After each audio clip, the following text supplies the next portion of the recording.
More than 1,000 years ago, a group of people mastered winds and waves to sail to many parts of Europe and to the unknown world. They were from Scandinavia, Danes, Swedes, and Norwegians. With their sleek long ships and their iron swords, they were known as Vikings. Their long ships, intended for warfare and exploration, were designed for speed and agility, and were equipped with oars to complement the sail, and also to enable the ship to navigate independently of the wind. Under sail, the longship probably attained a speed in excess of 12 knots. It had a long and narrow hull as well as a shallow draft, in order to facilitate landings and troop deployments in shallow water. During the year 1880, the sons of the owner of the Gokstad farm in Vestfold, Norway, began to dig in a mound on their land. The mound was commonly known as the King's Mound. The mound proved to be the burial site of an ancient king or chieftain, and in the mound they discovered a large Viking longship, excellently preserved, that has come to be known as the Gokstad ship. It is now the largest of several vessels in the Viking Ship Museum in Oslo. Soon after the discovery of the Gokstad ship, a full-sized replica was built. The replica was sailed across the Atlantic Ocean from Bergen, Norway, to be exhibited at the World's Columbian Exposition in Chicago in 1893. Warren Spielman of Long Beach, California, a retired mechanical engineer with an interest in model boats, decided to build a small model of the Gokstad ship that could actually move through the water with the power of its oars. He needed someone to carve small Viking oarsmen, and asked his friend and neighbor, Bill Sargent, to do the job. Bill had been a U.S. Army Air Force pilot during World War II and was a skilled woodworker. He had already carved some small wooden Vikings and agreed to carve miniature figures of the crew of the small Gokstad ship.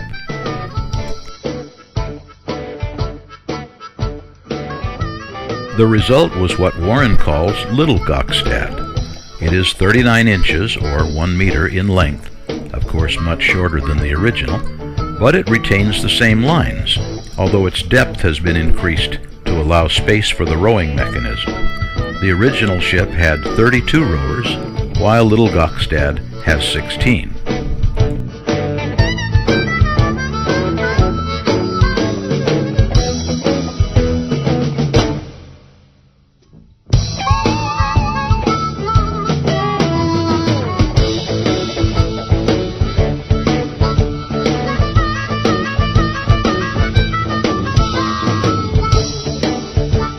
Can you tell me what the hull is made of, Warren? Oh, well, the hull is made out of 1/8-inch plywood. It's cut. I cut my plywood with the scissors. It sounds terrible, but anyway, it's an 1/8-inch plywood, and it was built on top of a foam form that I originally carved, and then I laid it on top of that. That's how I got the shape. Plus, this is driven by servos. And the servos I originally intended to be these. These two servos drive the oars back and forth, and they do the power. And they weren't big enough, and heavy enough. So I had to go replace them with these.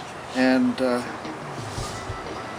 so I put them in there, and then I put this on top of it. So this is an example of the problems I ran into trying to get this thing built. How did you come up with this idea in the first place? I build model boats. One of these days, if you want, we can. I got one. I have a Barbie doll that runs a kayak.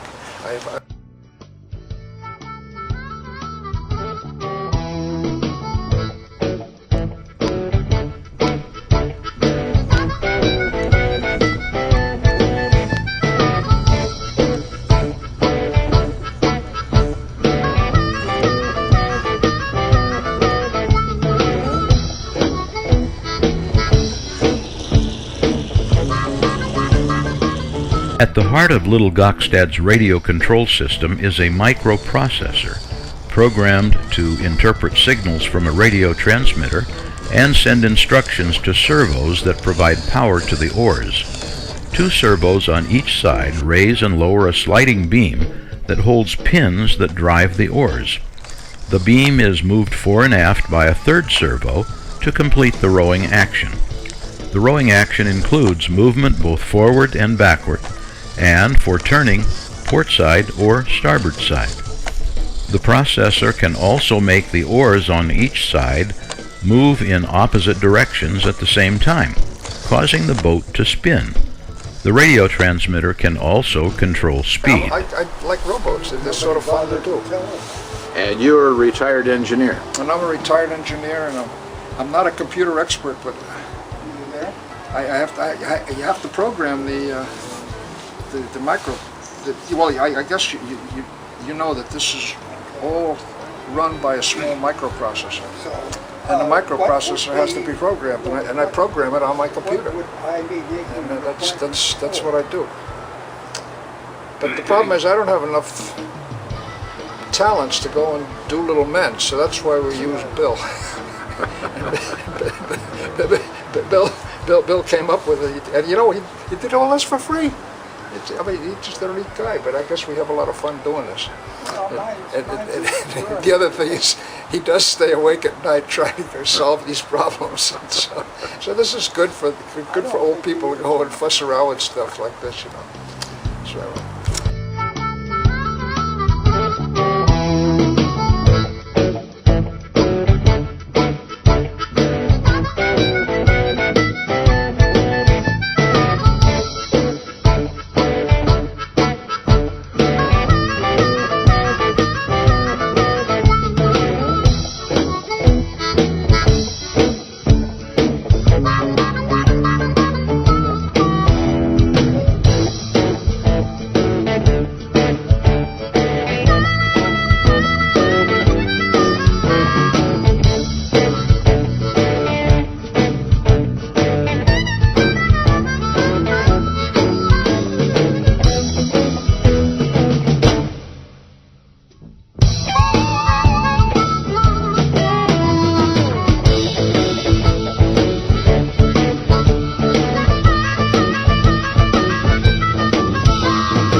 This is where the batteries would go. I see. To power it, and then there's the on-off switches right here. And then the mechanism, you can't, these guys are all screwed down. They, sort of could show you. But for instance, see the oars come out like this, and then this is screwed down onto a thing, and these are all, the guys are all tied together with elastic. See, and then the feet are cemented down to the bottom, and then they cement in there.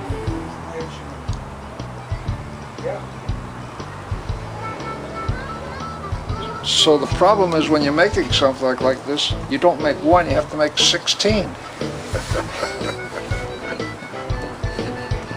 How long did it take you to build this, Warren?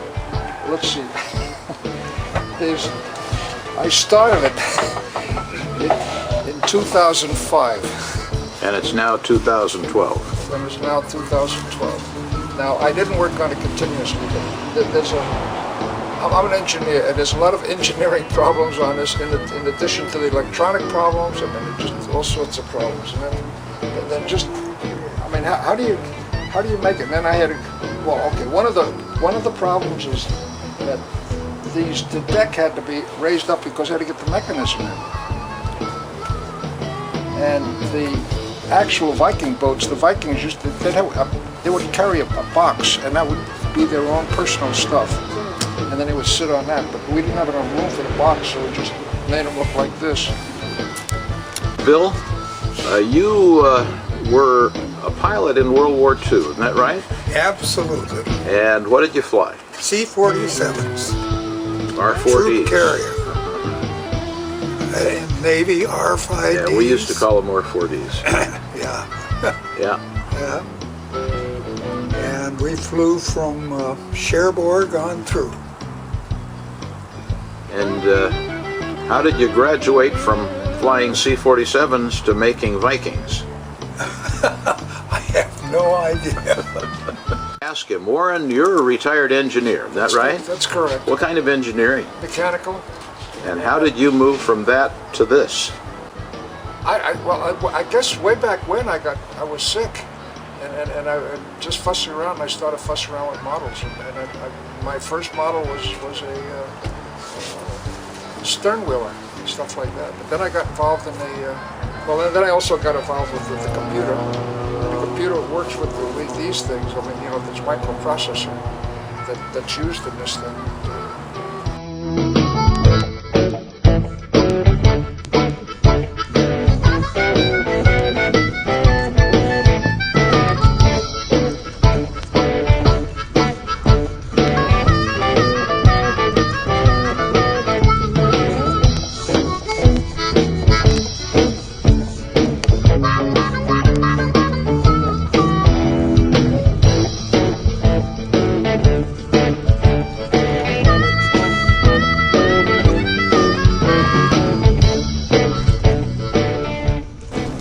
Okay, so you're going to carry that away, huh? Take it home. Okay, we'll see you guys later. Your boat.